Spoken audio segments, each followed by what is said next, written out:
ಆತ್ಮೀಯ ಸ್ಪರ್ಧಾ ಮಿತ್ರರೇ, ನಿಮಗೆಲ್ಲ ಸ್ಮಾರ್ಟ್ ಸ್ಟಡಿ ಯೂಟ್ಯೂಬ್ ಚಾನಲ್ಗೆ ಸ್ವಾಗತ.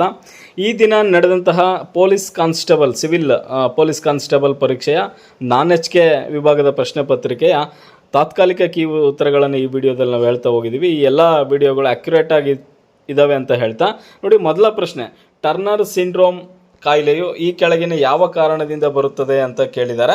ಈ ಪ್ರಶ್ನೆಗೆ ಸರಿಯಾದ ಉತ್ತರ ಯಾವುದಾಗುತ್ತೆ ಅಂದರೆ ಕ್ರೋಮೋಸೋಮ್ಗಳ ಸಂಖ್ಯೆ 46 ಆಗುವುದರಿಂದ ಅಂತ ಏನಿದೆಯಲ್ಲ, ಇದು ಸರಿಯಾದ ಉತ್ತರ ಆಗುತ್ತೆ.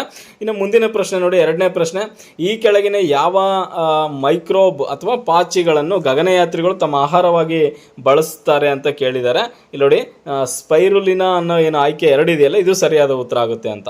ಇನ್ನು ಪ್ರಶ್ನೆ ಸಂಖ್ಯೆ 3 ನೋಡಿ, ಮೀನಾಮಠ ಒಪ್ಪಂದವು 2013ರಲ್ಲಿ ವಿಶ್ವಸಂಸ್ಥೆಯು ಅಂಗೀಕರಿಸಿದ ಜಾಗತಿಕ ಒಪ್ಪಂದವಾಗಿದ್ದು, ಇದು ಮಾನವ ಅಂದರೆ ಆಂಥ್ರೋಪೋಜೆನಿಕ್ ಚಟುವಟಿಕೆಗಳಿಂದ ಉಂಟಾಗುವ ಡ್ಯಾಶ್ ಮಾಲಿನ್ಯದಿಂದ ಮಾನವನ ಆರೋಗ್ಯ ಮತ್ತು ಪರಿಸರವನ್ನು ರಕ್ಷಿಸುತ್ತದೆ ಅಂತ ಏನು ಹೇಳಿದಾರಲ್ಲ, ಇದಕ್ಕೆ ಸರಿಯಾದ ಉತ್ತರ ಯಾವುದಾಗುತ್ತೆ ಅಂದರೆ ಆಪ್ಷನ್ 1 ಪಾದರಸ ಸರಿಯಾದ ಉತ್ತರ ಆಗುತ್ತೆ ಅಂತ. ಇನ್ನು ನೋಡಿ, 4ನೇ ಪ್ರಶ್ನೆ, ಕಂಪ್ರೆಸ್ಡ್ ನ್ಯಾಚುರಲ್ ಗ್ಯಾಸ್ ಅಂತೇನು CNG ಅಂತ ಹೇಳ್ತೀವಲ್ಲ, ಅದು ಡೀಸೆಲ್ ಮತ್ತು ಪೆಟ್ರೋಲ್ಗೆ ಬದಲಾಗಿ ಅದನ್ನು ಹೇಗೆ ಉಪಯೋಗಿಸ್ತೀವಿ, ಅದಕ್ಕೆ ಮುಖ್ಯ ಕಾರಣ ಏನು ಅಂತ ಕೇಳಿದ್ದಾರೆ. ನೋಡಿ, ಪ್ರಶ್ನೆ ಸಂಖ್ಯೆ 4ಕ್ಕೆ ಸರಿಯಾದ ಉತ್ತರ ಏನಾಗುತ್ತೆ ಅಂದರೆ ಹೆಚ್ಚು ಪರಿಣಾಮಕಾರಿಯಾಗಿದೆ. ಓಕೆ, ಇದು ಸರಿಯಾದ ಉತ್ತರ ಆಗುತ್ತೆ. ಆಯ್ಕೆ 1 ಸರಿಯಾದ ಉತ್ತರ ಆಗಿ ಆಯ್ಕೆ ಮಾಡ್ಬೋದು ನಾವು. ಇನ್ನು 2ನೇದು ನೋಡಿ, ಅಗ್ಗವಾಗಿರುತ್ತದೆ ಅಂದರೆ ತುಂಬ ಕಡಿಮೆ ಬೆಲೆಗೆ ಸಿಗುತ್ತದೆ ಅಂತ ಏನಿದೆಯಲ್ಲ, ಆಪ್ಷನ್ B ಇದು ಕೂಡ ರೈಟ್ ಆನ್ಸರ್ ಆಗುತ್ತೆ ಆಯ್ಕೆ. ಇನ್ನು ನೋಡಿ, CNGಯನ್ನು ನಿರಂತರವಾಗಿ ಮತ್ತು ಅಡೆತಡೆ ಇಲ್ಲದೆ ಪೂರೈಕೆ ಮಾಡಲು ಪೈಪ್ಲೈನ್ಗಳನ್ನು ಹಾಕುವುದು ಸುಲಭ ಅಂತ ಇದೆ, ಇದು ರಾಂಗ್ ಆಗುತ್ತೆ ಇದು. ಇನ್ನು ಆಯ್ಕೆ 4 ಗಮನಿಸಬೇಕಾಗುತ್ತೆ, ಕಲಬೆರಕೆ ಮಾಡುವುದು ಅಥವಾ ಅಕ್ರಮವಾಗಿ ವರ್ಗಾಯಿಸುವುದು ಕಷ್ಟಕರ ಅಂತ ಏನಿದೆಯಲ್ಲ, ಇದು ಕೂಡ ಆಯ್ಕೆ ಸರಿಯಾದ ಉತ್ತರ ಆಗುತ್ತೆ. ಇಲ್ಲಿ ನೋಡಿ, ಕೊಟ್ಟಂತಹ 4 ಆಯ್ಕೆಗಳಲ್ಲಿ 3ನೇದನ್ನು ಕೈಬಿಟ್ಟು ನಾವು ಉಳಿದ 3 ಆಯ್ಕೆಗಳನ್ನು ಆಯ್ಕೆ ಮಾಡಿದರೆ ಆಪ್ಷನ್ ABD ಎಲ್ಲಿದೆ ನೋಡಿ, ಆಪ್ಷನ್ ABD ಇದು ಸರಿಯಾದ ಉತ್ತರ ಆಗುತ್ತೆ ಅಂತ. 4ನೇ ಪ್ರಶ್ನೆಗೆ ಆಪ್ಷನ್ ABD ಸರಿಯಾದ ಉತ್ತರ ಆಗುತ್ತೆ. ಇನ್ನು 5ನೇ ಪ್ರಶ್ನೆ ನೋಡಿ, ಮೀನಿನ ಎಣ್ಣೆಯಲ್ಲಿ ಸಮೃದ್ಧವಾಗಿರುವುದು ಏನು ಅಂತ ಕೇಳಿದ್ದಾರೆ. ಮೀನಿನ ಎಣ್ಣೆಯಲ್ಲಿ ಇಲ್ಲಿ ನೋಡಿ, omega-3 ಫ್ಯಾಟಿ ಆಸಿಡ್ಗಳು ಮೀನಿನ ಎಣ್ಣೆಯಲ್ಲಿ ಜಾಸ್ತಿ ಇರ್ತವೆ ಅಂತ ನಾವು ಗಮನಿಸಬೇಕು. ಆಪ್ಷನ್ 3 ಸರಿಯಾದ ಉತ್ತರ ಆಗುತ್ತೆ 5ನೇ ಪ್ರಶ್ನೆಗೆ ಅಂತ. ಇನ್ನು ನೋಡಿ, ಕೆಳಗಿನ ಗುಂಪಿನಲ್ಲಿ ಯಾವುದು ಮಾರ್ಪಾಡಾದ ಎಲೆಗೆ ಉದಾಹರಣೆಯಾಗಿದೆ ಅಂತ ಕೇಳಿದ್ದಾರೆ. ಮಾರ್ಪಾಡಾದ ಎಲೆ ಅಂದರೆ ಸರಿಯಾದ ಉತ್ತರ ಈರುಳ್ಳಿ ಮತ್ತು ಬೆಳ್ಳುಳ್ಳಿ ಅಂತ ಏನು ಆಯ್ಕೆ 3 ಇದೆಯಲ್ಲ, ಇದು ಸರಿಯಾದ ಉತ್ತರ ಆಗುತ್ತೆ. 6ನೇ ಪ್ರಶ್ನೆಗೆ ಈರುಳ್ಳಿ ಮತ್ತು ಬೆಳ್ಳುಳ್ಳಿ ಸರಿಯಾದ ಉತ್ತರ. ಇನ್ನು 7ನೇ ಪ್ರಶ್ನೆ ನೋಡಿ, ಮೂತ್ರಪಿಂಡಗಳ ಅಸಮರ್ಪಕ ಕಾರ್ಯನಿರ್ವಹಣೆಯು ರಕ್ತದಲ್ಲಿ ಯೂರಿಯಾದ ಪ್ರಮಾಣವನ್ನು ಹೆಚ್ಚಿಸಲು ಕಾರಣವಾಗಬಹುದು. ಈ ಸ್ಥಿತಿಯ ಹೆಸರು ಏನು ಅಂತ ಕೇಳಿದ್ದಾರೆ. ಇಲ್ಲಿ ನೋಡಿ, ಆಪ್ಷನ್ 7ನೇ ಪ್ರಶ್ನೆಗೆ ಆಪ್ಷನ್ ಏನಿದೆಯಲ್ಲ ಯುರೇಮಿಯಾ ಎನ್ನುವುದು ಸರಿಯಾದ ಉತ್ತರ ಆಗುತ್ತೆ ಆಯ್ಕೆ 2. ಇನ್ನು ನೋಡಿ, 8ನೇ ಪ್ರಶ್ನೆಗೆ ನೋಡೋದಾದರೆ ಜೆಲ್ ವಿದ್ಯುತ್ಸರಣದಲ್ಲಿ DNA ಯಾವ ಕಡೆ ಚಲಿಸುತ್ತದೆ ಅಂತ ಕೇಳಿದ್ದಾರೆ. ಇದು ಧನಾತ್ಮಕ ಎಲೆಕ್ಟ್ರೋಡ್ ಅಂತ ಏನಿದೆಯಲ್ಲ, ಇದು ಸರಿಯಾದ ಉತ್ತರ ಆಗುತ್ತೆ ಆಪ್ಷನ್ 2. ಇನ್ನು 9ನೇ ಪ್ರಶ್ನೆ ನೋಡಿ, 9ನೇ ಪ್ರಶ್ನೆ ಹೊಂದಿಸಿ ಬರೆಯಿರಿ ಅಂತ ಇದೆ. 9ನೇ ಪ್ರಶ್ನೆ ಇದು ನೋಡಿ, ಅಂದರೆ ಗ್ರಹಗಳನ್ನು ಕೊಟ್ಟಿದ್ದಾರೆ ಮತ್ತು ಅವುಗಳ ಪರಿಭ್ರಮಣ ಅವಧಿಯನ್ನು ಕೊಟ್ಟಿದ್ದಾರೆ. ಗುರುಗ್ರಹ ಅಂತ ತೆಗೆದುಕೊಂಡಾಗ ಗುರುಗ್ರಹ ಅಂದರೆ ಅದರ ಭ್ರಮಣ ಅವಧಿ ಏನಾಗುತ್ತೆ ಗುರುಗ್ರಹದ್ದು ಅಂದರೆ 12 ವರ್ಷ. ಇನ್ನು ಶನಿ ಗ್ರಹ 29 ವರ್ಷ ನೋಡಿ, 29 ವರ್ಷ. ಇನ್ನು ಯುರೇನಸ್ ಇದೆ ನೋಡಿ, ಅದು 84 ವರ್ಷ ತಗೊಳುತ್ತೆ ಪರಿಭ್ರಮಣ ಅವಧಿ. ಲಾಸ್ಟ್ ನೆಪ್ಚೂನ್ ಏನಿದೆಯಲ್ಲ, ಅದು 165 ವರ್ಷಗಳಾಗುತ್ತೆ, 165 ವರ್ಷಗಳು. ಈ ರೀತಿಯಾಗಿ ನಾವು ಜೋಡಿಸಿದಾಗ ಇದರ ರೈಟ್ ಆನ್ಸರ್ ಏನಾಗುತ್ತೆ ಅಂದರೆ ಇಲ್ಲಿದೆ ನೋಡಿ, ಆಯ್ಕೆ A2 B4 and C1 D3 ಅಂತ ಏನಿದೆಯಲ್ಲ, ಆಪ್ಷನ್ 4 ರೈಟ್ ಸರಿಯಾದ ಉತ್ತರ ಆಗುತ್ತೆ ಅಂತ 9ನೇ ಪ್ರಶ್ನೆಗೆ. ಇನ್ನು 10ನೇ ಪ್ರಶ್ನೆಯನ್ನು ಗಮನಿಸಿ, ಈ ಕೆಳಗಿನ ಹೇಳಿಕೆಗಳನ್ನು ಗಮನಿಸಿ ಅಂತ ಇದೆ. ಫ್ಯೂಸ್ ಇದು ಅತಿಯಾದ ವಿದ್ಯುತ್ ಪ್ರವಾಹವನ್ನು ತಡೆಯುವ ಮೂಲಕ ವಿದ್ಯುತ್ ಮಂಡಲಗಳು ಮತ್ತು ಉಪಕರಣಗಳನ್ನು ರಕ್ಷಿಸುವ ಸಾಧನವಾಗಿದೆ.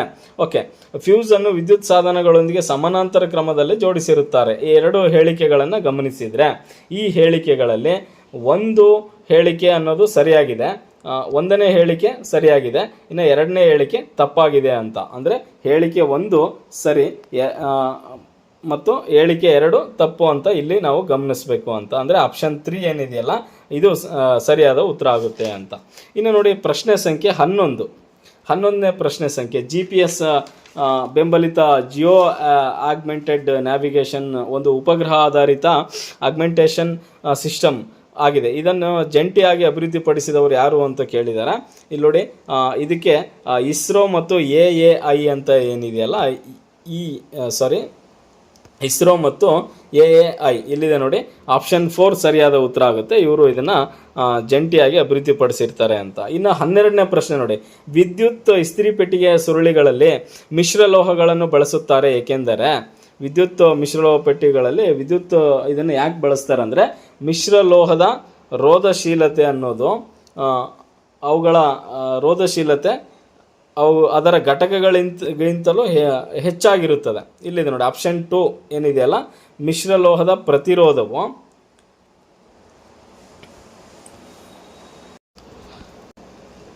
ಇಲ್ಲಿ ನೋಡಿ, ಮಿಶ್ರಲೋಹದ ಪ್ರತಿರೋಧವು ಅದರ ಲೋಹಗಳ ರೋಧಕ್ಕಿಂತಲೂ ಹೆಚ್ಚಾಗಿರುತ್ತದೆ ಅಂತ ಏನಿದೆಯಲ್ಲ, ಆಪ್ಷನ್ 2 ಇದು ಸರಿಯಾದ ಉತ್ತರ ಆಗುತ್ತೆ ಅಂತ. ಇನ್ನು ನೋಡಿ, ಮುಂದಿನ ಪ್ರಶ್ನೆ 13ನೇ ಪ್ರಶ್ನೆ. ಸುರೇಶನು ಕಳೆದ 3 ದಿನಗಳಿಂದ ತಾಮ್ರದ ಪಾತ್ರೆಯಲ್ಲಿ ಇಟ್ಟಿರುವ ಮೊಸರನ್ನು ರಾತ್ರಿ ಊಟದಲ್ಲಿ ಬಳಸುತ್ತಾನೆ. ತಡರಾತ್ರಿ ಅವನಿಗೆ ಹೊಟ್ಟೆ ನೋವಿನ ಅನುಭವ ಆಗುತ್ತದೆ. ಇದಕ್ಕೆ ಕಾರಣ ಏನಾಗಿರ್ಬೋದು ಅಂತ ಕೇಳಿದ್ದಾರೆ. ಇದಕ್ಕೆ ಆಪ್ಷನ್ ಇದಿದೆ ನೋಡಿ, ಮೊಸರು ತಾಮ್ರದೊಂದಿಗೆ ವರ್ತಿಸುವುದು ಅಂತ ಏನಿದೆಯಲ್ಲ, ಆಪ್ಷನ್ 4 ಸರಿಯಾದ ಉತ್ತರ ಆಗುತ್ತೆ ಅಂತ. ಮೊಸರು ತಾಮ್ರದೊಂದಿಗೆ ವರ್ತಿಸುವುದು, ಇದು ಸರಿಯಾದ ಉತ್ತರ ಆಗುತ್ತೆ. ಇನ್ನು 14ನೇ ಪ್ರಶ್ನೆ ನೋಡಿ, ಕೆಳಗಿನ ಹೇಳಿಕೆಗಳನ್ನು ಪರಿಗಣಿಸಿರಿ ಮತ್ತು ಕೆಳಗೆ ನೀಡಿದ ಆಯ್ಕೆಗಳಿಂದ ಸರಿಯಾದ ಉತ್ತರವನ್ನು ಆರಿಸಿ ಅಂತ ಏನಿದೆಯಲ್ಲ, ಇದಕ್ಕೆ ನೋಡಿ, ಆಮ್ಲಗಳ ರುಚಿ ಕಹಿಯಾಗಿರುತ್ತದೆ, ಪ್ರತ್ಯಾಮ್ಲಗಳ ರುಚಿ ಹುಳಿಯಾಗಿರುತ್ತದೆ ಅಂತ ಕೇಳಿದ್ದಾರೆ. ಇದಕ್ಕೆ 2 ಹೇಳಿಕೆಗಳು ಸರಿಯಲ್ಲ ಅಂತ ಆಗಬೇಕು. ಯಾಕಂದರೆ ಆಮ್ಲಗಳ ರುಚಿ ಕಹಿಯಾಗಿರಲ್ಲ ಮತ್ತು ಪ್ರತ್ಯಾಮ್ಲಗಳ ರುಚಿ ಹುಳಿಯಾಗಿರುತ್ತದೆ ಅಂತ ಹೇಳಿದಾರಲ್ಲ, ಇದು ಕೂಡ ಸರಿಯಾಗಲ್ಲ. ಅಂದರೆ 2 ಹೇಳಿಕೆಗಳು ಸರಿಯಲ್ಲ ಅಂತ. 2 ಹೇಳಿಕೆಗಳು ಸರಿಯಲ್ಲ. ಇಲ್ಲಿದೆ ನೋಡಿ, ಆಯ್ಕೆ 1 ಹೇಳಿಕೆ 1 ಮತ್ತು ಹೇಳಿಕೆ 2 ಸರಿಯಲ್ಲ ಅಂತೇಳಿ ಆಯ್ಕೆ 1 ನಾವು ಇದನ್ನ ಚೂಸ್ ಮಾಡಬೇಕಾಗತ್ತೆ. ಇನ್ನು ನೋಡಿ, ಪ್ರಶ್ನೆ ಸಂಖ್ಯೆ 15ನೇ ಪ್ರಶ್ನೆ ಸಂಖ್ಯೆ ಏನಿದೆಯಲ್ಲ, ಇದಕ್ಕೆ ಆನ್ಸರ್ ಬಂದ್ಬಿಟ್ಟು ಇಲ್ಲಿದೆ ನೋಡಿ, A2B4 ಆ್ಯಂಡ್ C1D3 ಆಪ್ಷನ್ 1 ಸರಿಯಾದ ಉತ್ತರ ಆಗುತ್ತೆ. A2B4C1D3 ಸರಿಯಾದ ಉತ್ತರ ಆಗುತ್ತೆ. ಇನ್ನು 16ನೇ ಪ್ರಶ್ನೆ, ದೂರದರ್ಶನದ ನಳಿಕೆಗಳು ಮತ್ತು ದೀಪಸ್ತಂಭಗಳಲ್ಲಿ ಲೈಟ್ ಹೌಸ್ಗಳಲ್ಲಿ ಉಪಯೋಗಿಸುವ ಅನಿಲ ಯಾವುದು ಅಂತ ಕೇಳಿದ್ದಾರೆ. 16ನೇ ಪ್ರಶ್ನೆ, ಇದಕ್ಕೆ ಕ್ರಿಪ್ಟಾನ್ ಮತ್ತು ಕ್ಸೆನಾನ್ ಅಂತ ಏನಿದೆಯಲ್ಲ, ಇದು ಸರಿಯಾದ ಉತ್ತರ ಆಗುತ್ತೆ ನೋಡಿರಿ. ಕ್ರಿಪ್ಟಾನ್ ಮತ್ತು ಕ್ಸೆನಾನ್ ಇದು ಸರಿಯಾದ ಉತ್ತರ ಆಗುತ್ತೆ. 16ನೇ ಪ್ರಶ್ನೆಗೆ ಆಯ್ಕೆ 3 ಸರಿಯಾದ ಉತ್ತರ. ಈ ನೋಡಿ, 17ನೇ ಪ್ರಶ್ನೆ, ಅಪಾಯ ಸಂಕೇತ ದೀಪಗಳು ಕೆಂಪು ಬಣ್ಣದಲ್ಲಿರುತ್ತವೆ ಏಕೆಂದರೆ ಕೆಂಪು ಬಣ್ಣವು ಮಂಜು ಅಥವಾ ಹೊಗೆಯಿಂದ ಅಂತ ಕೇಳಿದ್ದಾರೆ. ಇದಕ್ಕೆ ಪೊಟ್ಯಾಷಿಯಂ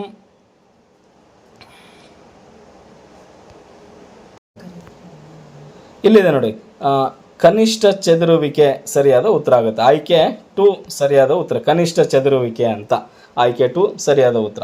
ಇನ್ನು ನೋಡಿ, 18ನೇ ಪ್ರಶ್ನೆ, ಸಾವಯವ ಅವಶೇಷದಿಂದಾಗಿ ಮಲಿನಗೊಂಡ ಬಾವಿಗಳು ಮತ್ತು ಕೆರೆಗಳ ನೀರನ್ನು ಶುದ್ಧೀಕರಿಸಲು ಈ ಕೆಳಗಿನ ಯಾವ ಸಂಯುಕ್ತಗಳನ್ನು ಬಳಸಬಹುದಾಗಿದೆ ಅಂತ ಕೇಳಿದ್ದಾರೆ. ಇದಕ್ಕೆ ಪೊಟ್ಯಾಷಿಯಂ ಪರಮಾಂಗನೇಟ್ ಅಂತ ಏನಿದೆಯಲ್ಲ, ಆಪ್ಷನ್ 2 ಸರಿಯಾದ ಉತ್ತರ ಆಗುತ್ತೆ. ಇನ್ನು 19ನೇ ಪ್ರಶ್ನೆಯನ್ನು ನೋಡೋಣ. ಪಟ್ಟಿ 1 ಮತ್ತು ಪಟ್ಟಿ 2 ಜೊತೆ ಹೊಂದಿಸಿ ಬರೀರಿ, ಕೆಳಗಿನ ಸಂಕೇತಗಳನ್ನು ಸೂಕ್ತವಾದ ಆಯ್ಕೆಯನ್ನು ಆರಿಸಿ ಅಂತ ಇದೆ. 19ನೇ ಪ್ರಶ್ನೆಗೆ ನೋಡಿ, A2B1C3 ಆ್ಯಂಡ್ D4 ಇದು ಸರಿಯಾಗಿದೆ. ಕಂಟಿನ್ಯೂಸ್ A2B1C3 ಆ್ಯಂಡ್ D4 ಏನಿದೆಯಲ್ಲ, ಇದು ಸರಿಯಾದ ಉತ್ತರ ಆಗುತ್ತೆ, ಆಪ್ಷನ್ 1.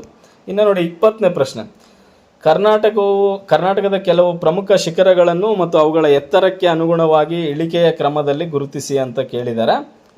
ಇಲ್ಲಿ ಆಪ್ಷನ್ 20ನೇ ಪ್ರಶ್ನೆಗೆ ಇಲ್ಲಿದೆ ನೋಡಿ, ಮೊದಲು ಗೋಪಾಲಸ್ವಾಮಿ ಬೆಟ್ಟ,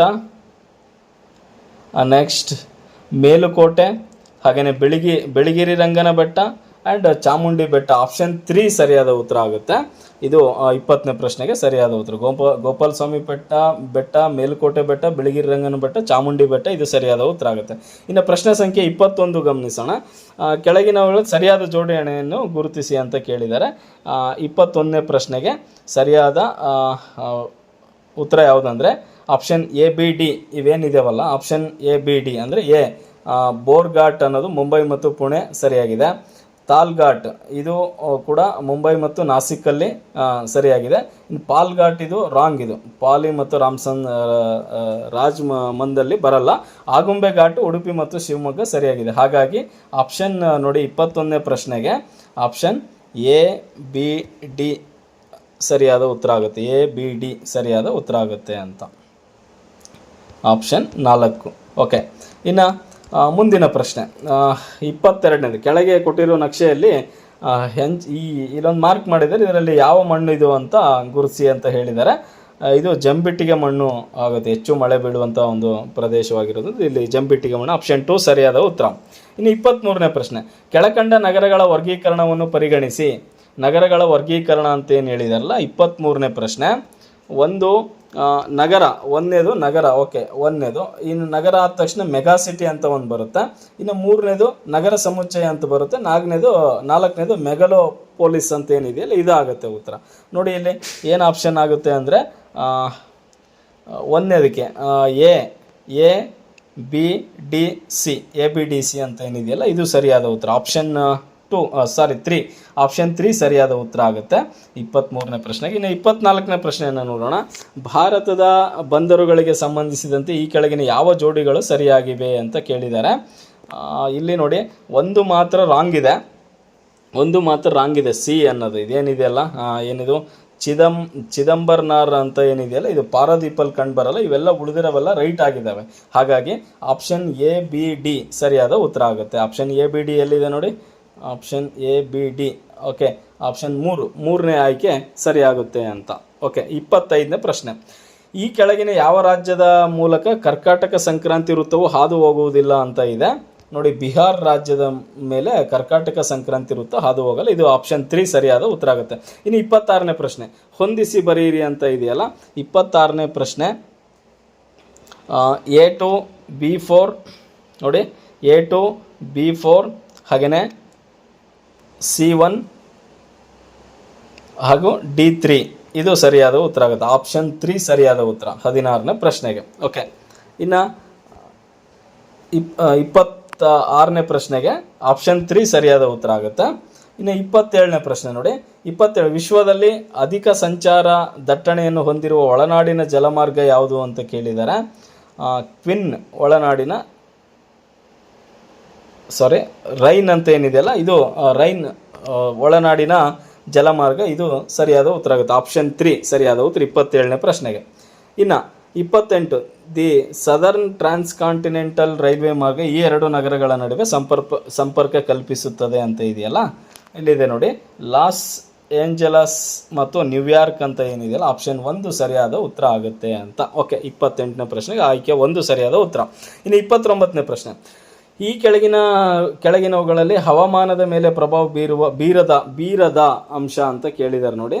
ಓಕೆ, ಇದಕ್ಕೆ ಏನಾಗುತ್ತೆ ಅಂದರೆ ಆಪ್ಷನ್ ಎ ಅಂಡ್ ಡಿ ಸರಿಯಾದ ಉತ್ತರ ಆಗುತ್ತೆ. ನೋಡಿ, ಎತ್ತರ ಮತ್ತು ಮಾರುತ ಇವು ಹವಾಮಾನದ ಮೇಲೆ ಪ್ರಭಾವ ಬೀರದ ಅಂಶಗಳು ಅಂದರೆ ಎ ಆ್ಯಂಡ್ ಡಿ ಸರಿಯಾದ ಉತ್ತರ ಆಗುತ್ತೆ, ಆಯ್ಕೆ 3. ಇನ್ನು ನೋಡಿ 30ನೇ ಪ್ರಶ್ನೆ, ಬೆಂಗಳೂರು ಮತ್ತು ಹೈದರಾಬಾದ್ ಅಂತಾರಾಷ್ಟ್ರೀಯ ವಿಮಾನ ನಿಲ್ದಾಣಗಳು ನಗರಗಳಿಂದ ದೂರ ಇವೆ, ಆದ್ದರಿಂದ ಇವುಗಳನ್ನು ಡ್ಯಾಶ್ ವಿಮಾನ ನಿಲ್ದಾಣಗಳು ಎಂದು ಕರೆಯುತ್ತಾರೆ.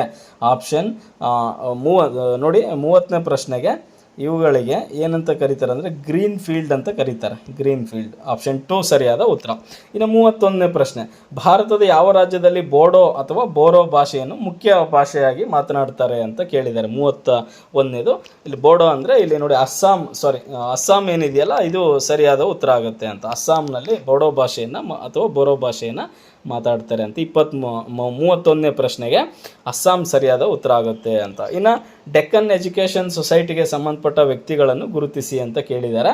32ನೇ ಪ್ರಶ್ನೆ ಎ ಬಿ ಡಿ ಸರಿಯಾದ ಉತ್ತರ ಆಗುತ್ತೆ. ನೋಡಿ, ಎ ಬಿ ಡಿ ಅಂದರೆ ಬಾಲಗಂಗಾಧರ್ ತಿಲಕ್ ಇದ್ದಾರೆ, ಆಮೇಲೆ ಚಿಪ್ಲುಂಕರ್ ಇದ್ದಾರೆ ಮತ್ತು ಗೋಪಾಲ ಗಣೇಶ್ ಅಗರ್ವಾಲ್ ಅಗರ್ಕರ್ ಏನಿದಾರಲ್ಲ ಇದು ಸರಿಯಾದ ಉತ್ತರ ಆಗುತ್ತೆ. ಅಂದರೆ ಎ ಬಿ ಡಿ ಎಲ್ಲಿದೆ ನೋಡಿ, ಆಯ್ಕೆ 3 ಸರಿಯಾದ ಉತ್ತರ ಆಗುತ್ತೆ. ಓಕೆ, ಇನ್ನು 33ನೇ ಪ್ರಶ್ನೆ ಹೊಂದಿಸಿ ಬರೆಯಿರಿ ಇದೆ. 33ನೇ ಪ್ರಶ್ನೆಗೆ A3 B4 ಹಾಗೆಯೇ C2 D1 ಇದು ಆಯ್ಕೆ 2 ಸರಿಯಾದ ಉತ್ತರ ಆಗುತ್ತೆ. ಅಂದರೆ ಇಲ್ಲಿ ನೋಡಿ, ಎ ಮೊಹಮ್ಮದ್ ಇಕ್ಬಾಲ್ ಅನ್ನೋದು the reconstruction of religious thoughts in, ಇದು ಮೊಹಮ್ಮದ್ ಇಕ್ಬಾಲ್ಗೆ ಸಂಬಂಧಪಟ್ಟಿರ್ತಕ್ಕಂಥದ್ದು. ಇನ್ನು ಲಾಲ್ ಲಜಪತ್ ರಾಯ್ ಏನಿದೆಯಲ್ಲ, ಲಜಪತ್ ರಾಯ್ ಅವ್ರದ್ದು B4 ಆಗುತ್ತೆ ನೋಡಿ, B4 ಅನ್ಹ್ಯಾಪಿ ಇಂಡಿಯಾ ಅಂತ. ಓಕೆ, ಇನ್ನು C2 ದೀನಬಂಧು ಅಂತ ಏನಿದೆಯಲ್ಲ ಅವ್ರದ್ದು ನೀಲದರ್ಪಣ್ ಅಂತ. ಇನ್ನು ಸಚೀಂದ್ರನಾಥ್ ಸನ್ಯಾಲ್ ಅಂತ ಏನಿದೆಯಲ್ಲ ಇದು ಒಂದು ಬಂದಿ ಜೀವನ್ ಅಂತ. ಇದು ಸರಿಯಾದ ಉತ್ತರ ಆಗುತ್ತೆ. ಅಂದರೆ ಆಯ್ಕೆ 2 ಸರಿಯಾದ ಉತ್ತರ. ಓಕೆ, ಇನ್ನು 34ನೇ ಪ್ರಶ್ನೆಯನ್ನು ನೋಡೋಣ. 34ನೇ ಪ್ರಶ್ನೆಗೆ ಸರಿಯಾದ ಉತ್ತರ ಕಾಲಾನುಕ್ರಮದಲ್ಲಿ ಬರೆಯಿರಿ ಅಂತ ಕೇಳಿದ್ದಾರೆ.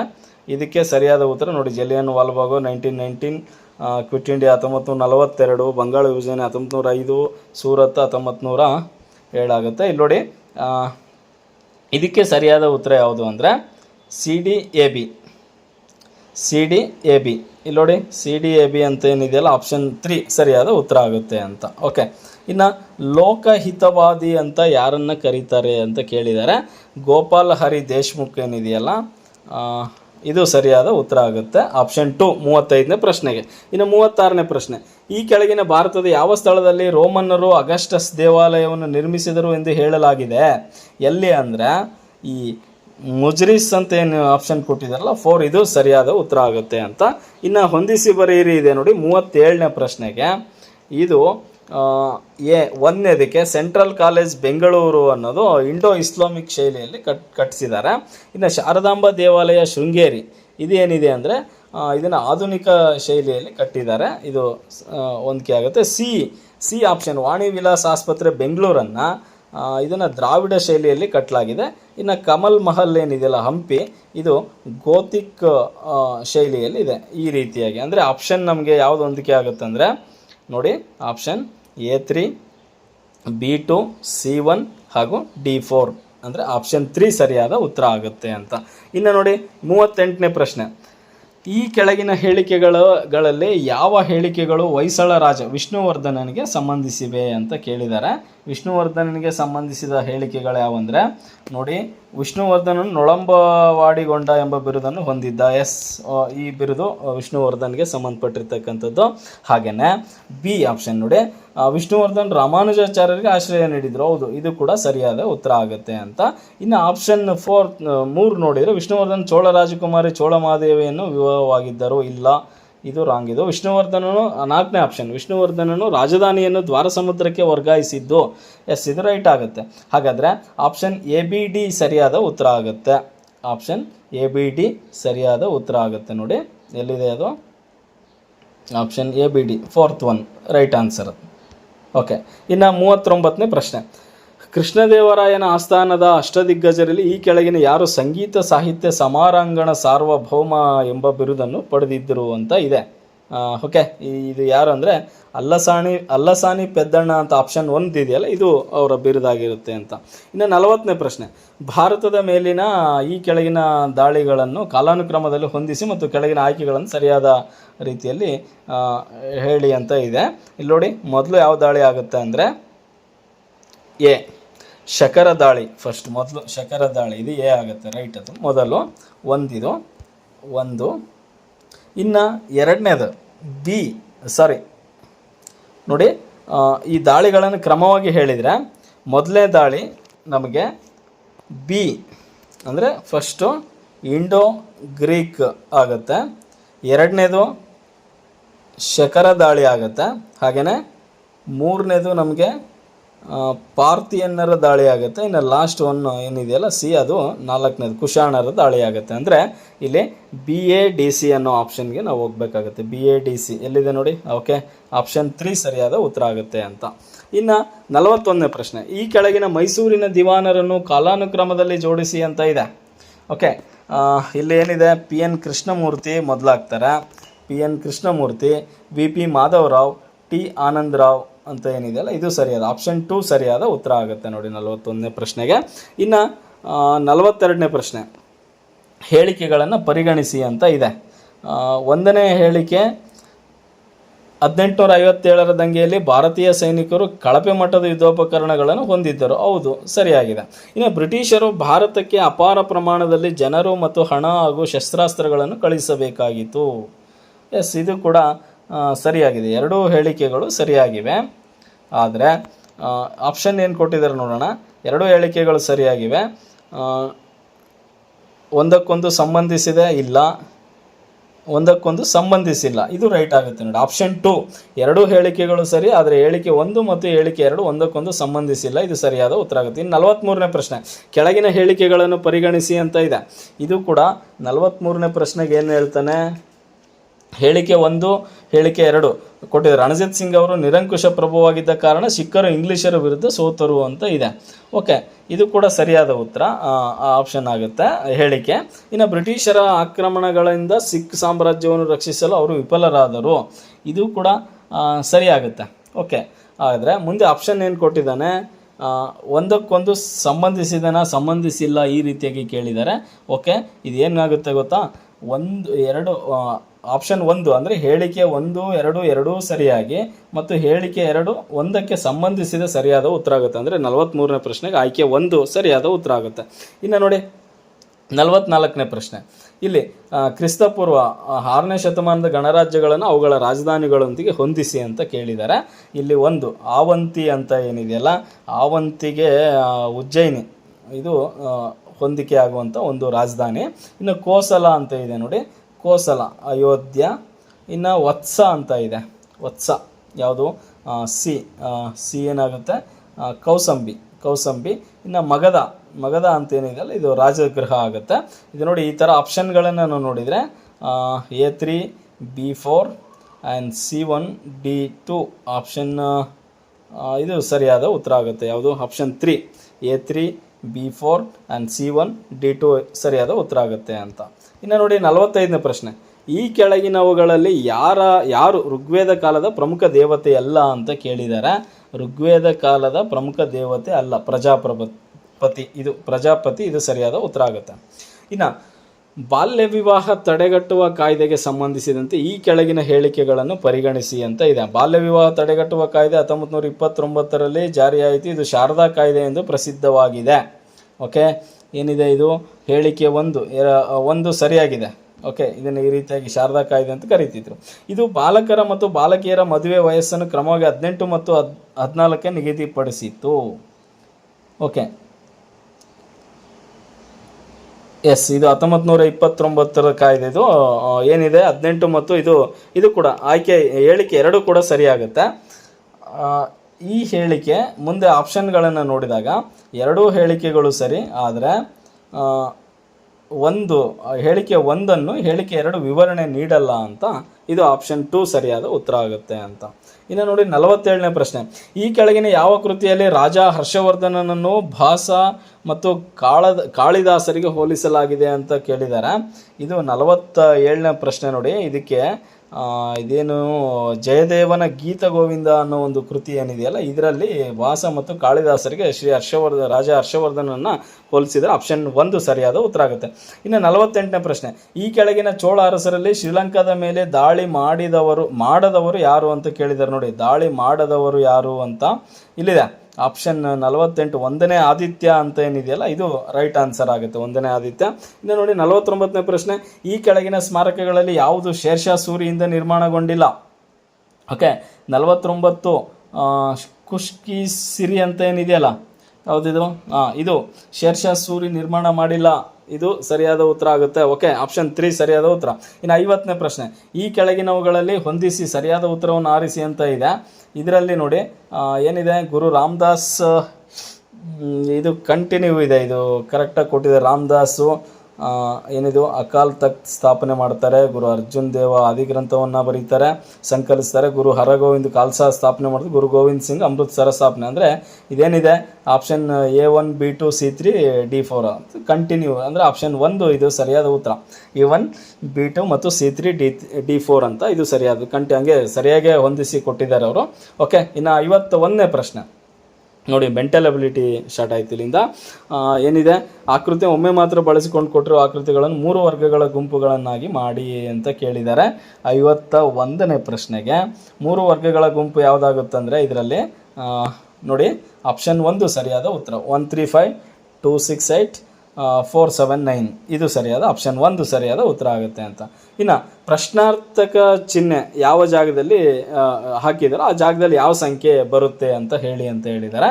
ಇಲ್ಲಿ ಆಪ್ಷನ್ 66 ಸರಿಯಾದ ಉತ್ತರ ಆಗುತ್ತೆ. 66 ಸರಿಯಾದ ಉತ್ತರ. ಇನ್ನು ನೋಡಿ, ಒಂದು ಶಂಕುವಿನ 53ನೇ ಪ್ರಶ್ನೆ. ಒಂದು ಶಂಕುವಿನ ವಕ್ರ ಮೇಲ್ಮೈ ವಿಸ್ತೀರ್ಣ 522 ಸೆಂಟಿಮೀಟರ್ ಸ್ಕ್ವೇರ್ ಆದರೆ ಹಾಗೂ ಅದರ ಓರೆ ಎತ್ತರ 12 ಸೆಂಟಿಮೀಟರ್ ಆಗಿದರೆ ಶಂಕುವಿನ ತ್ರಿಜ್ಯ ಎಷ್ಟಿರುತ್ತೆ ಅಂತ ಕೇಳಿದ್ದಾರೆ. 14 ಸೆಂಟಿಮೀಟರ್ ಸರಿಯಾದ ಉತ್ತರ. ಆಪ್ಷನ್ 2 14 ಸೆಂಟಿಮೀಟರ್ ಸರಿಯಾದ ಉತ್ತರ. ಇನ್ನು 54ನೇ ಪ್ರಶ್ನೆ. ಎಲ್ ಅಂದರೆ ಪ್ಲಸ್, ಎಮ್ ಅಂದರೆ ಮೈನಸ್, ಎನ್ ಅಂದರೆ ಮೈನಸ್ ಎಂದಾದರೆ ಈ ರೀತಿಯಾಗಿ ಒಂದು ಆಪ್ಷನ್ ಕೊಟ್ಟಿದ್ದಾರೆ. ಇದೇನಾಗುತ್ತೆ ಅಂತ ಕೇಳಿದ್ದಾರೆ. 54ನೇ ಪ್ರಶ್ನೆಗೆ ಆಪ್ಷನ್ 0 ಇದು ಆಪ್ಷನ್ 4 ಸರಿಯಾದ ಉತ್ತರ ಆಗುತ್ತೆ ಅಂತ. ಓಕೆ, ಇನ್ನು 55ನೇ ಪ್ರಶ್ನೆ ನೋಡಿ.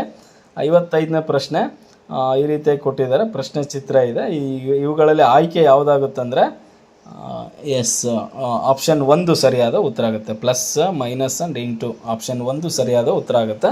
ಓಕೆ, ಇನ್ನು ಕೆಳಗಿನ ಸ್ತಂಭಲೇಖ ನಕ್ಷೆಯು ಮೈಸೂರು ಜಿಲ್ಲೆಯ ಬೇರೆ ಬೇರೆ ವರ್ಷಗಳ ಉತ್ಪಾದನೆಯಾಗಿ ರಾಗಿ ಬೆಳೆಯನ್ನು ಸೂಚಿಸುತ್ತೆ. ಇದರಲ್ಲಿ ಏನು ಕೇಳಿದ್ದಾರೆ, 19-20ರ ನಡುವೆ ಏರಿಕೆಯಾದ ಶೇಕಡಾವಾರು ರಾಗಿ ಬೆಳೆಯ ಉತ್ಪಾದನೆ ಎಷ್ಟು ಅಂತ ಕೇಳಿದ್ದಾರೆ. ಪ್ರಶ್ನೆ ಸಂಖ್ಯೆ 56. ಅದಕ್ಕೆ ಸರಿಯಾದ ಉತ್ತರ ಯಾವುದಂದರೆ 50% ಇದೆ ನೋಡಿ. 50% ಸರಿಯಾದ ಉತ್ತರ ಆಗುತ್ತೆ. ಆಪ್ಷನ್ 1 ಸರಿಯಾದ ಉತ್ತರ. ಇನ್ನು ನೋಡಿ 57ನೇ ಪ್ರಶ್ನೆ. ಇಲ್ಲಿ ಒಂದು ಕಾರಿನ ವೇಗದ ಮೇಲೆ ಒಂದು ಲೆಕ್ಕವನ್ನು ಕೇಳಿದ್ದಾರೆ. 7 ಗಂಟೆ ಅವಧಿಯಲ್ಲಿ ಅದು ಕಾರು ಕ್ರಮಿಸಿದ ದೂರವನ್ನು ಕಂಡುಹಿಡಿಯಿರಿ ಅಂತ ಏನಿದೆಯಲ್ಲ, ಇದಕ್ಕೆ ರೈಟ್ ಆನ್ಸರ್ 329 ಕಿಲೋಮೀಟರ್ ಏನಿದೆಯಲ್ಲ ಆಪ್ಷನ್ 3 ಇದು ಸರಿಯಾದ ಉತ್ತರ ಆಗುತ್ತೆ ಅಂತ. ಇನ್ನು ಇಲ್ಲೊಂದು ರಿಯಾಯಿತಿ ನಡುವಿನ ವ್ಯತ್ಯಾಸ ಕೇಳಿದ್ದಾರೆ ನೋಡಿ. 500 ಮೇಲಿನ ಏಕಕಾಲಿಕ 40% ರಿಯಾಯಿತಿ, ಅದೇ ಮೊತ್ತದ 30% ಹಾಗೂ 10% ಎಂಬ ಸತತ 2 ರಿಯಾಯಿತಿಗಳ ನಡುವಿನ ವ್ಯತ್ಯಾಸ ಎಷ್ಟು ಅಂತ ಕೇಳಿದ್ದಾರೆ. 58ನೇ ಪ್ರಶ್ನೆಗೆ 15% ಆಪ್ಷನ್ 3 ಇದು ಸರಿಯಾದ ಉತ್ತರ ಆಗುತ್ತೆ ಅಂತ. ಇನ್ನು 59ನೇ ಪ್ರಶ್ನೆ. ಪ್ರಕಾಶನು ರಂಗಮಂದಿರಕ್ಕೆ ಹೋಗಲು ಬಯಸುತ್ತಾನೆ. ಪೂರ್ವದಲ್ಲಿರುವ ತನ್ನ ಮನೆಯಿಂದ ಪ್ರಾರಂಭಿಸಿ ಒಂದು ಅಡ್ಡ ರಸ್ತೆಯ ಕೂಡುವಿಕೆ ಕ್ರಾಸಿಂಗ್ ಬಳಿ ಬಂದು ಬಲಕ್ಕೆ ಹೋಗುವ ರಸ್ತೆ ವಿಶ್ವವಿದ್ಯಾಲಯದಲ್ಲಿ ಕೊನೆಗೊಳ್ಳುತ್ತದೆ. ನೇರವಾಗಿ ಮುಂದೆ ಆಸ್ಪತ್ರೆ ಇದೆ. ರಂಗಮಂದಿರ ಯಾವ ದಿಕ್ಕಿಗಿದೆ ಅಂತ ಕೇಳಿದ್ದಾರೆ. ಈ ಥರ ಒಂದು ಪ್ರಶ್ನೆ. ಇಲ್ಲಿ ಆಪ್ಷನ್ ಯಾವ್ದು ಸರಿಯಾಗುತ್ತೆ ಅಂದರೆ ದಕ್ಷಿಣ ಅಂತೇನಿದೆಯಲ್ಲ, ದಕ್ಷಿಣ ಆಪ್ಷನ್ 2 ಸರಿಯಾದ ಉತ್ತರ ಆಗುತ್ತೆ. ಇನ್ನು 60ನೇ ಪ್ರಶ್ನೆ. ಕೆಳಗಿನ ಪದಗಳನ್ನು ಪದಕೋಶ ಅಂದರೆ ಡಿಕ್ಷನರಿಯಲ್ಲಿ ಕ್ರಮಬದ್ಧವಾಗಿ ಬರೆದಾಗ 3ನೇ ಸ್ಥಾನದಲ್ಲಿ ಬರೋ ಪದ ಯಾವುದು ಅಂತ ಕೇಳಿದ್ದಾರೆ. 3ನೇ ಸ್ಥಾನದಲ್ಲಿ ಯಾವ ಪದ ಬರುತ್ತಪ್ಪ ಅಂದರೆ ಇಲ್ಲಿದೆ ನೋಡಿ, ಕಂಟಿನ್ಯೂಯಸ್ ಅಂತ ಏನಿದೆಯಲ್ಲ ಇದು ಬರುತ್ತೆ. ಆಪ್ಷನ್ 1 ಸರಿಯಾದ ಉತ್ತರ 60ನೇ ಪ್ರಶ್ನೆಗೆ. ಇನ್ನು ನೋಡಿ 61ನೇ ಪ್ರಶ್ನೆಗೆ ಕೆಳಗಿನ ಪ್ರಶ್ನೆಯಲ್ಲಿ ಹೇಳಿಕೆ ಮತ್ತು ತೀರ್ಮಾನಗಳಿದ್ದು ಎಲ್ಲ ತೀರ್ಮಾನಗಳನ್ನು ಓದಿ ಹೇಳಿಕೆಗೆ ಸೂಕ್ತವಾದ ತೀರ್ಮಾನವನ್ನು ಗುರುತಿಸಿ ಅಂತ ಇದೆ. 61ನೇ ಪ್ರಶ್ನೆ. ಇಲ್ಲಿ ಖಂಡಿತವಾಗಿಯೂ ನಿಜ ಅಂತ ಏನಿದೆಯಲ್ಲ ಇದು ಸರಿಯಾದ ಉತ್ತರ ಆಗುತ್ತೆ. ಅಂದರೆ ಗಣಿತದಲ್ಲಿ ದುರ್ಬಲರಾಗಿರುವವರೆಲ್ಲರೂ ಸಂಗೀತಗಾರರೇ, ಕೆಲವು ಸಂಗೀತಗಾರರು ಗಣಿತದಲ್ಲಿ ದುರ್ಬಲರಾಗಿದ್ದಾರೆ. ಇದು ಖಂಡಿತವಾಗಿಯೂ ನಿಜ, ಇದು ಸರಿಯಾದ ಉತ್ತರ ಆಗುತ್ತೆ ಅಂತ. ಓಕೆ, ಇನ್ನು 62ನೇ ಪ್ರಶ್ನೆ. ಆಗಸ್ಟ್ 14, 2010 ವಾರದ ಯಾವ ದಿನ ಆಗಿತ್ತು ಅಂತ ಕೇಳಿದ್ದಾರೆ. ಆಗಸ್ಟ್ 14, 2010 ಯಾವ ವಾರ ಆಗಿರುತ್ತೆ ಅಂದರೆ ಶನಿವಾರ ನೋಡಿ, ಶನಿವಾರ ಬರುತ್ತೆ. ಇದು ಆಪ್ಷನ್ 1 ಸರಿಯಾದ ಉತ್ತರ ಆಗುತ್ತೆ ಅಂತ. ಇನ್ನು 63ನೇ ಪ್ರಶ್ನೆ. ಸ್ಥಳೀಯ ರೈಲುಗಳು 12 km/h ವೇಗದಲ್ಲಿ 20 ನಿಮಿಷಗಳ ಅಂತರದಲ್ಲಿ ನಿಲ್ದಾಣದಿಂದ ಹೊರಡುತ್ತವೆ. ಎದುರಿನಿಂದ ಚಲಿಸುವ ವ್ಯಕ್ತಿಯು 12 ನಿಮಿಷಗಳ ಅಂತರದಲ್ಲಿ ರೈಲುಗಳನ್ನು ಭೇಟಿಯಾಗುತ್ತಾನೆ. ಹಾಗಾದರೆ ಆ ಮನುಷ್ಯನ ವೇಗ ಎಷ್ಟು ಅಂತ ಕೇಳಿದ್ದಾರೆ. 63ನೇ ಪ್ರಶ್ನೆಗೆ ಇಲ್ಲಿದೆ ನೋಡಿ, 8 km/h ಇದು ಸರಿಯಾದ ಉತ್ತರ ಆಪ್ಷನ್ 4. ಇನ್ನು 64ನೇ ಪ್ರಶ್ನೆ. ಇಲ್ಲಿ ನೋಡಿ, ಒಂದಷ್ಟು ಇದು ಕೊಟ್ಟಿದೆ. ಒಂದೇ ಸಾಲಿನಲ್ಲಿ QBAPYR ಇವರು ಎಲ್ಲ ಒಂದೇ ಸಾಲಿನಲ್ಲಿ ಕೂತಿದ್ದಾರೆ. Y ಮತ್ತು Rನ ಮಧ್ಯದಲ್ಲಿ Q ಮತ್ತು Bಗಳು ಕೊನೆಯಲ್ಲಿದ್ದಾರೆ. Pಯು Qನ ಎಡಭಾಗದಲ್ಲಿ ಕುಳಿತಿದ್ದಾನೆ. Bಯ ಬಲಭಾಗದಲ್ಲಿ ಯಾರಿದ್ದಾರೆ ಅಂತ ಕೇಳಿದ್ದಾರೆ. 64ನೇ ಪ್ರಶ್ನೆ. ಆಪ್ಷನ್ 1 ಸರಿಯಾದ ಉತ್ತರ A ಇದ್ದಾನೆ. Bಯ ಬಲಭಾಗದಲ್ಲಿ A ಇರ್ತಾನೆ ಅಂತ. ಓಕೆ, ಇನ್ನು 65ನೇ ಪ್ರಶ್ನೆ, ಒಂದು ನಿರ್ದಿಷ್ಟ ಕೋಡ್ ಭಾಷೆಯಲ್ಲಿ ಹಾರ್ಟ್ ಅನ್ನೋದು SVZIG ಎಂದು ಬರೆಯಲಾಗಿದೆ. ಅದೇ ಕೋಡ್ನಲ್ಲಿ ಈ ಮೈಂಡ್ ಅನ್ನೋ ಪದವನ್ನು ಹೇಗೆ ಬರಿಬಹುದು ಅಂತ ಕೇಳಿದ್ದಾರೆ 65ನೇ ಪ್ರಶ್ನೆಗೆ. ಇಲ್ಲಿದೆ ನೋಡಿ, ಆಪ್ಷನ್ NRMW ಇದು ಸರಿಯಾದ ಉತ್ತರ ಆಗುತ್ತೆ. NRMW ಅಂತ ಆಪ್ಷನ್ 2 ಸರಿಯಾದ ಉತ್ತರ. ಇನ್ನು 66ನೇ ಪ್ರಶ್ನೆ, ಹೊಸದಾಗಿ ಮರು ಆಯ್ಕೆಯಾದ ರಾಜ್ಯಸಭಾ ಸದಸ್ಯರು ಪಟ್ಟಿ 1ರಲ್ಲಿದ್ದು ಇದನ್ನು ಅವರು ಆಯ್ಕೆಯಾದ ಪಟ್ಟಿ 2ರಲ್ಲಿ ರಾಜ್ಯಗಳೊಂದಿಗೆ ಹೊಂದಿಸಿ ಬರೆಯಿರಿ ಅಂತ ಕೇಳಿದ್ದಾರೆ.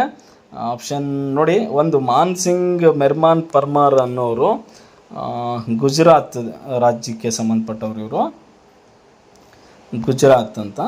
ಓಕೆ, ಇನ್ನು ಅಲ್ಕಾ ಸಿಂಗ್ ಏನಿದಾರಲ್ಲ, ಅಲ್ಕಾ ಸಿಂಗ್ ಅಂತ, ಇದು ಮಧ್ಯಪ್ರದೇಶ್ ರಾಜ್ಯಕ್ಕೆ ಸಂಬಂಧಪಟ್ಟಿರೋರು.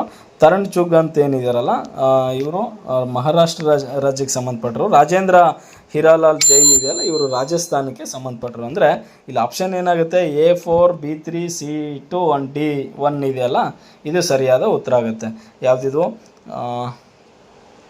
ಆಪ್ಷನ್ 4 ಸರಿಯಾದ ಉತ್ತರ, A4 B3 and C2 D1 ಅಂತ. ಓಕೆ, ಇನ್ನು 67ನೇ ಪ್ರಶ್ನೆ ನೋಡಿ, ಇದು ಆಗಮನ್ ಎನ್ನುವುದು ಇದೇನು ಅಂತ ಕೇಳಿದ್ದಾರೆ 67ನೇ ಪ್ರಶ್ನೆಗೆ. ಭಾರತದ ಮೊದಲ ಹಳೆಯ ಉಪಗ್ರಹಗಳ ವಿಲೇವಾರಿ ಮಿಷನ್ ನೋಡಿ ಇದು. ಎಸ್, ಆಪ್ಷನ್ 1 ಸರಿಯಾದ ಉತ್ತರ ಆಗುತ್ತೆ. 67ನೇ ಪ್ರಶ್ನೆಗೆ ಆಪ್ಷನ್ 1 ಸರಿಯಾದ ಉತ್ತರ ಆಗುತ್ತೆ ಅಂತ. Okay,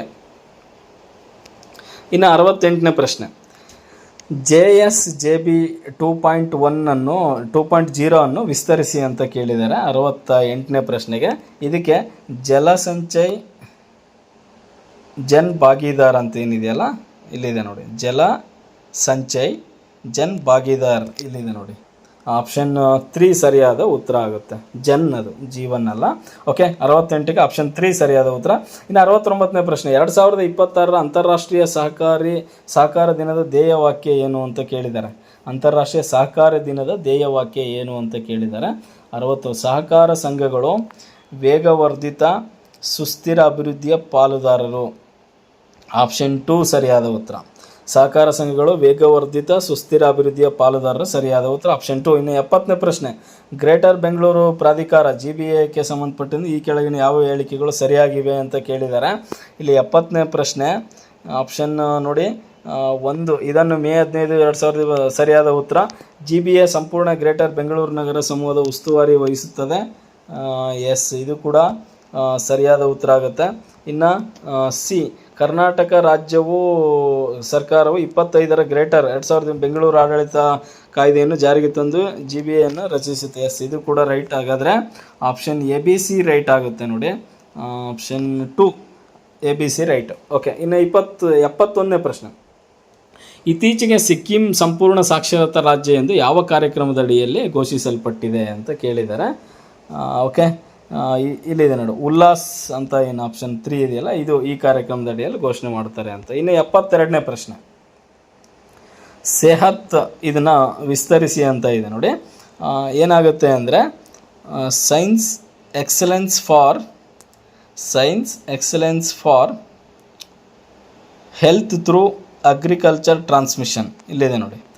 science excellence for health through agriculture transformation ಇದು ಆಪ್ಷನ್ 3 ಸರಿಯಾದ ಉತ್ತರ ಆಗುತ್ತೆ ಅಂತ. ಇನ್ನು 73ನೇ ಪ್ರಶ್ನೆ ನೋಡಿ, ಪಂಡಿತ್ ದೀನದಯಾಳ ಉಪಾಧ್ಯಾಯ ರಾಷ್ಟ್ರೀಯ ಸಾಮಾಜಿಕ ಭದ್ರತಾ ಅಕಾಡೆಮಿ 90ರಲ್ಲಿ ಸ್ಥಾಪಿಸಲಾಯಿತು. ಇದು ಯಾವುದರ ಅತ್ಯುನ್ನತ ತರಬೇತಿ ಸಂಸ್ಥೆ ಇದು ಅಂತ ಕೇಳಿದ್ದಾರೆ.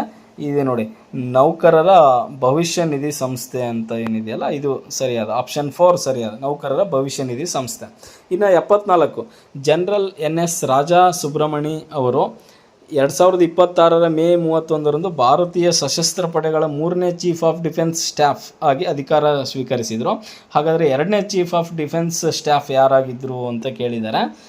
74 ಜನರಲ್ ಅನಿಲ್ ಚೌಹಾಣ್ ಅಂತ ಏನಿದೆಯಲ್ಲ, ಇದು ಸರಿಯಾದ ಉತ್ತರ, ಆಪ್ಷನ್ 1.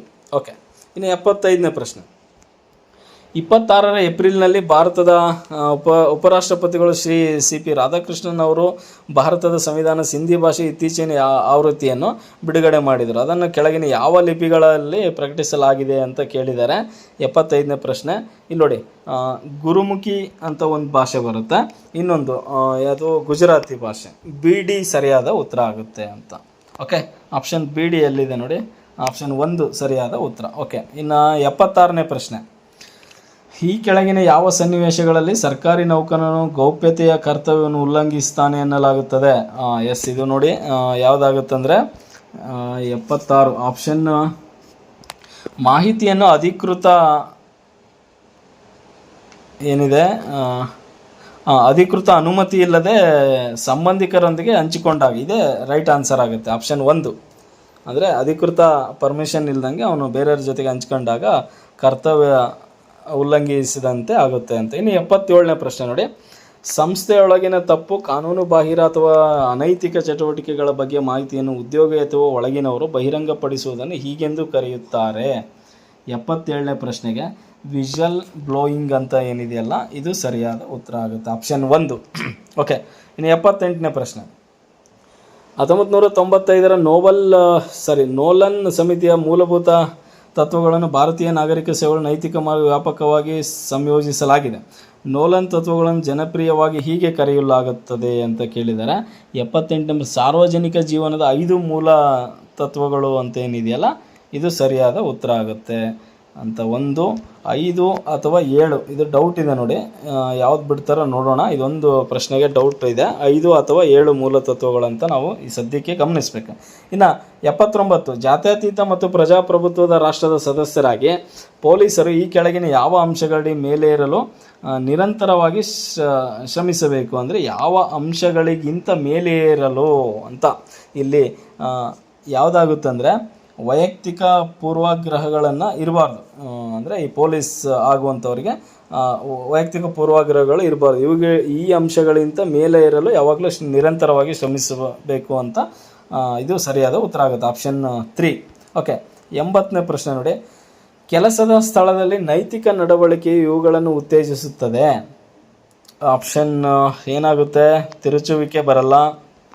ಓಕೆ, ಇನ್ನು ಬಿ ಸಹೋದ್ಯೋಗಿಗಳ ಮಧ್ಯೆ ಅನುಮಾನನೂ ಬರಲ್ಲ. ರಹಸ್ಯ ಸ್ಪರ್ಧೆ ಇದು ಬರಲ್ಲ.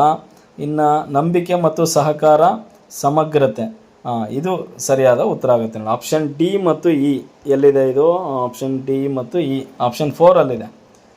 ಡಿ ಮತ್ತು ಇ ಸರಿಯಾದ ಉತ್ತರ 80ನೇ ಪ್ರಶ್ನೆಗೆ. ಇನ್ನು 81ನೇ ಪ್ರಶ್ನೆ ನೋಡಿ. ಶಾಸನ ರಚನೆಗೆ ಸಂಬಂಧಿಸಿದಂತೆ ಕೆಳಗಿನ ಹೇಳಿಕೆಗಳಲ್ಲಿ ಯಾವುವು ಸರಿಯಾಗಿವೆ ಅಂತ ಕೇಳಿದ್ದಾರೆ. 81ನೇ ಪ್ರಶ್ನೆಗೆ ಎ ಮತ್ತು ಸಿ ಸರಿಯಾದ ಉತ್ತರ ಆಗುತ್ತೆ ನೋಡಿ. ಸಂಸತ್ತಿನ ಎಲ್ಲ ವಿಷಯಗಳನ್ನು ಬಹುಮತದ ಆಧಾರದ ಮೇಲೆ ತೀರ್ಮಾನಿಸಬೇಕು, ಅದು 100/1ನೇ ವಿಧಿ ತಿಳಿಸುತ್ತದೆ. ರೈಟ್ ಇದು.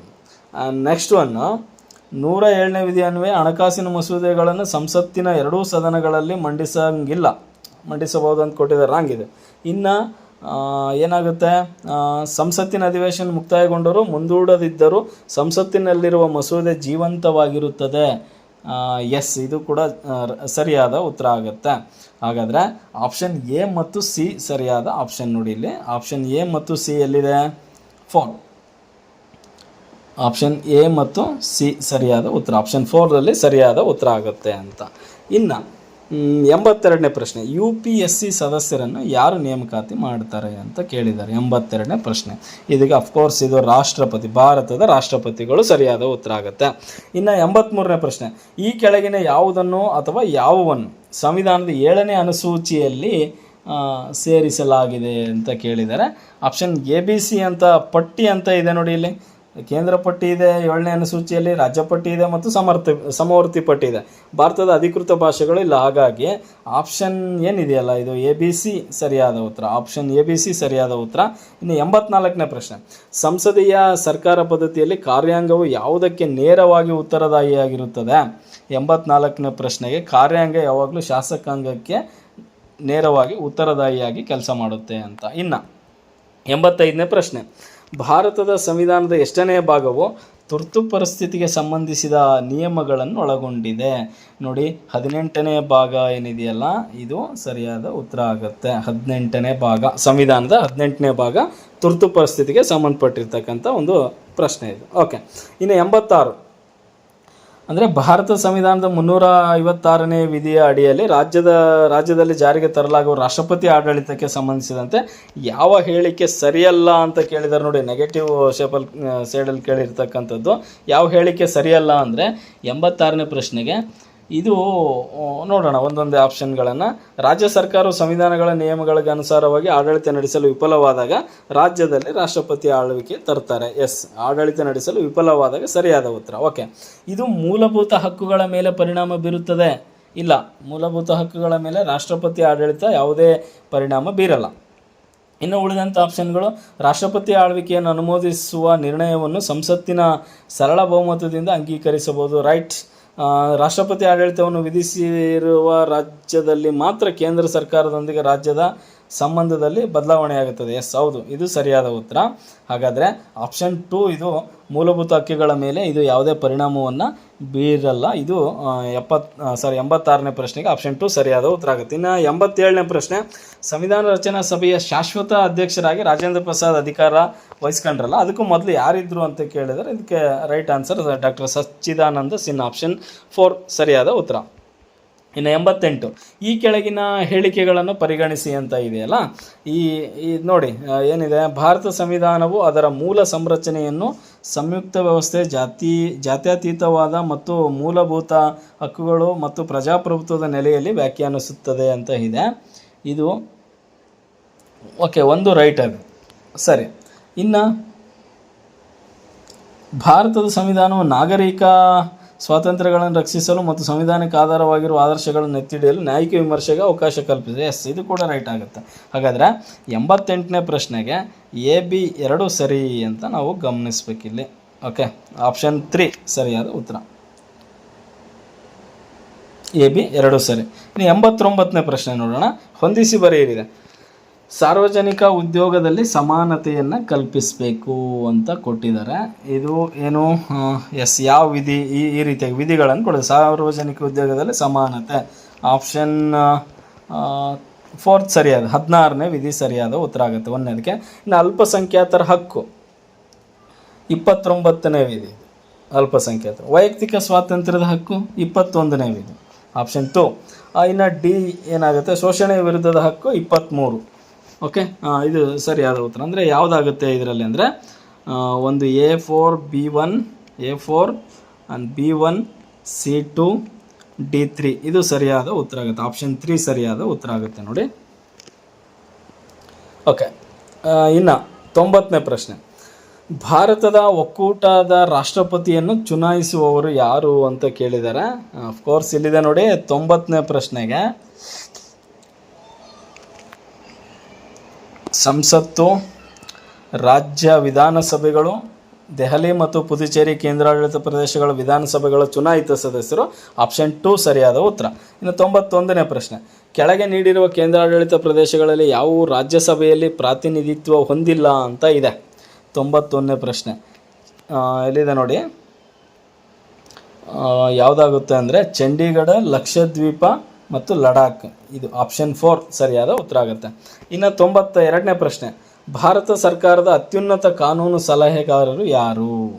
Attorney general. ಭಾರತದ ಅಟಾರ್ನಿ ಜನರಲ್ ನೋಡಿ ಸರಿಯಾದ ಉತ್ತರ. ಆಪ್ಷನ್ 3.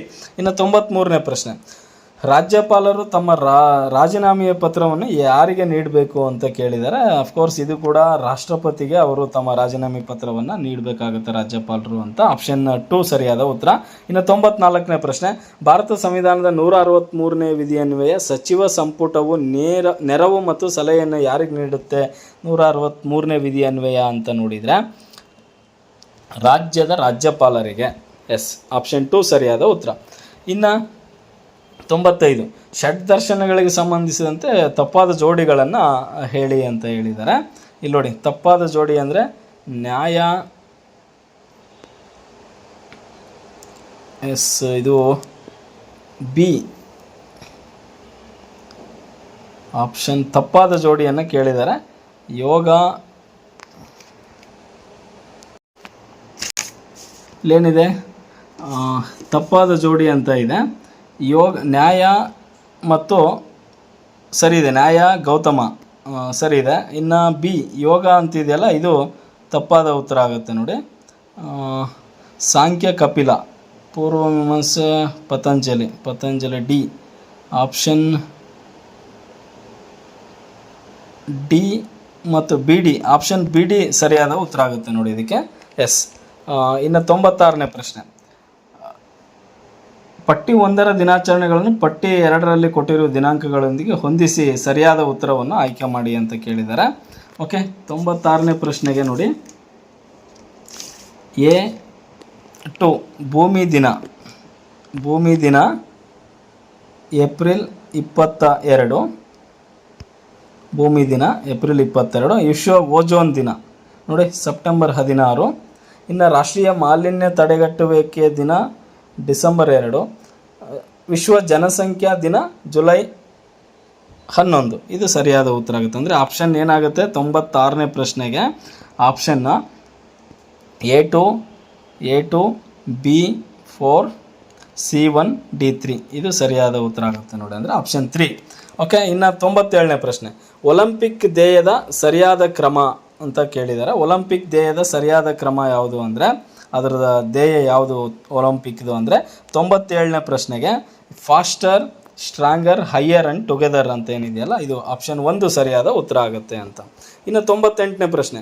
ಮೊಟ್ಟ ಮೊದಲ ಸಮ್ಮರ್ ಪ್ಯಾರಾಲಿಂಪಿಕ್ ಸ್ಪರ್ಧೆಗಳು ಆಯೋಜಿಸಲ್ಪಟ್ಟ ಸ್ಥಳ ಮತ್ತು ವರ್ಷ ಯಾವುದು ಅಂತ ಕೇಳಿದ್ದಾರೆ ನೋಡಿ. ಇದನ್ನ ಮೊದಲು ರೋಮ್ನಲ್ಲಿ 1960ರಲ್ಲಿ ಇದನ್ನು ಆಯೋಜನೆ ಮಾಡ್ತಾರೆ ಅಂತ. ಆಪ್ಷನ್ 2 ಸರಿಯಾದ ಉತ್ತರ. ಇನ್ನು 99ನೇ ಪ್ರಶ್ನೆ ನೋಡಿ. ಕೆಳಗಿನ ಯಾವ ಸಂಯೋಜನೆಗಳು ಮಾನವ ಅಭಿವೃದ್ಧಿ ಸೂಚ್ಯಂಕದ ನಿರ್ಧಾರಕಗಳನ್ನು ಸರಿಯಾಗಿ ತೋರಿಸುತ್ತವೆ ಅಂತ ಕೇಳಿದ್ದಾರೆ. 99ನೇ ಪ್ರಶ್ನೆಗೆ BD ನೋಡಿ, ಆರೋಗ್ಯ, ಓದುವಿಕೆ ಮತ್ತು ಬರೆಯುವಿಕೆ ಅಂತ ಏನಿದೆಯಲ್ಲ ಇದು ಕೂಡ ಸರಿಯಾದ ಉತ್ತರ ಆಗುತ್ತೆ. ಆರೋಗ್ಯ ಸರಿ.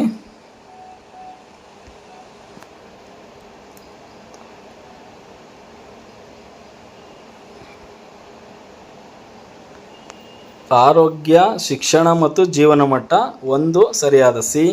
ಮತ್ತು ಆರೋಗ್ಯ, ಓದುವಿಕೆ ಮತ್ತು ಬರೆಯುವಿಕೆ ನೋಡಿ BC ಇವು ಸರಿಯಾದ ಉತ್ತರ. ಸರಿ ಇಲ್ಲಿ ನೋಡಿ 1 ಇದು ಆಪ್ಷನ್ C ಮಾತ್ರ ಸರಿಯಾಗುತ್ತೆ. ಇದಕ್ಕೆ ಏನಿದೆ ಆರೋಗ್ಯ, ಶಿಕ್ಷಣ ಮತ್ತು ಜೀವನ ಮಟ್ಟ ಅಂತ ಏನಿದೆಯಲ್ಲ ಇದು ಬರೀ C ಮಾತ್ರ ಸರಿಯಾಗುತ್ತೆ ಇದಕ್ಕೆ 99ನೇ ಪ್ರಶ್ನೆಗೆ. ಇನ್ನು 100 ಕೆಳಗಿನವುಗಳನ್ನು ಹೊಂದಿಸಿ ಅಂತ ಏನಿದೆಯಲ್ಲ 100ನೇ ಪ್ರಶ್ನೆಗೆ ನೋಡಿ.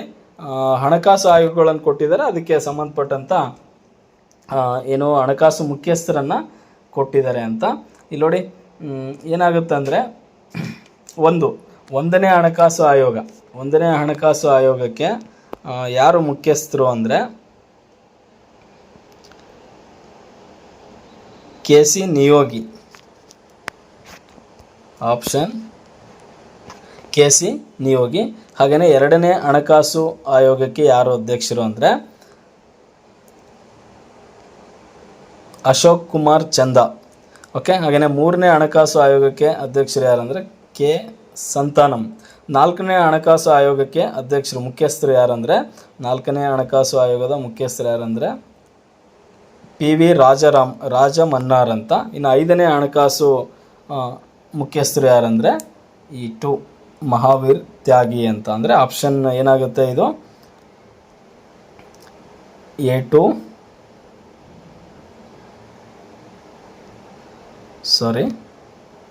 ನೋಡಿ ಆಪ್ಷನ್ KC ಅಂದರೆ KC ನಿಯೋಗಿ ಫಸ್ಟು. ಆಪ್ಷನ್ 1ನೇದಕ್ಕೆ KC ನಿಯೋಗಿ A3 ಸರಿಯಾದ A3.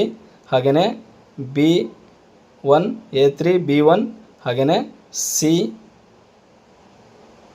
C2 C1 A3 B1 ಹಾಗೂ ಓಕೆ. ಇದು ನೋಡಿ ಲಾಸ್ಟ್ನೇ ಪ್ರಶ್ನೆಗೆ ಸರಿಯಾದ ಉತ್ತರ ಯಾವುದಾಗುತ್ತೆ ಅಂದರೆ ಆಪ್ಷನ್ 1 ಸರಿಯಾದ ಉತ್ತರ ಆಗುತ್ತೆ. ಅಂದರೆ A3 B1 C4 D5 E2 ಅಂತ ಇದು ಸರಿಯಾದ ಉತ್ತರ ಆಗುತ್ತೆ. ಓಕೆ, ಇಲ್ಲಿವರೆಗೂ ನಾವು ಒಟ್ಟು 100 ಪ್ರಶ್ನೆಗಳ ತಾತ್ಕಾಲಿಕ ಕೀ ಉತ್ತರಗಳನ್ನು ನೋಡಿದ್ವಿ. ಆಲ್ಮೋಸ್ಟ್ ಇವೆಲ್ಲ ನಾವು ಹೇಳಿರುವಂಥ ಉತ್ತರಗಳು ಸರಿಯಾಗಿವೆ ಅಂತ ಭಾವಿಸ್ತಾ ಮತ್ತು ಇನ್ನೊಂದು ವಿಡಿಯೋದಲ್ಲಿ ನಾವು HK ಭಾಗದ ಪ್ರಶ್ನೆ ಪತ್ರಿಕೆಯನ್ನು ಕೂಡ ತಾತ್ಕಾಲಿಕ ಕೀ ಉತ್ತರವನ್ನು ಕೂಡ ಹಾಕಿದ್ದೀವಿ. ದಯವಿಟ್ಟು ಎಲ್ಲ ನಿಮ್ಮ ಫ್ರೆಂಡ್ಸಿಗೆಲ್ಲ ಯಾರೆಲ್ಲ ಇವತ್ತು ಎಕ್ಸಾಮ್ ಬರೆದಿದ್ದಾರೋ ಅವ್ರಿಗೆಲ್ಲ ಶೇರ್ ಮಾಡಿ ಅಂತ ಹೇಳ್ತಾ, ಇನ್ನು ಯಾರೆಲ್ಲ ನಮ್ಮ ಚಾನಲನ್ನು ಸಬ್ಸ್ಕ್ರೈಬ್ ಮಾಡ್ಕೊಂಡಿಲ್ವಾ ಎಲ್ಲರೂ ನಮ್ಮ ಚಾನಲನ್ನು ಸಬ್ಸ್ಕ್ರೈಬ್ ಮಾಡ್ಕೊಳ್ಳಿ ಮುಂದಿನ ಅಪ್ಡೇಟ್ಸ್ಗಾಗಿ ಅಂತ ಹೇಳ್ತಾ. ಓಕೆ, ಥ್ಯಾಂಕ್ ಯು, ಧನ್ಯವಾದಗಳು ಎಲ್ಲರಿಗೂ.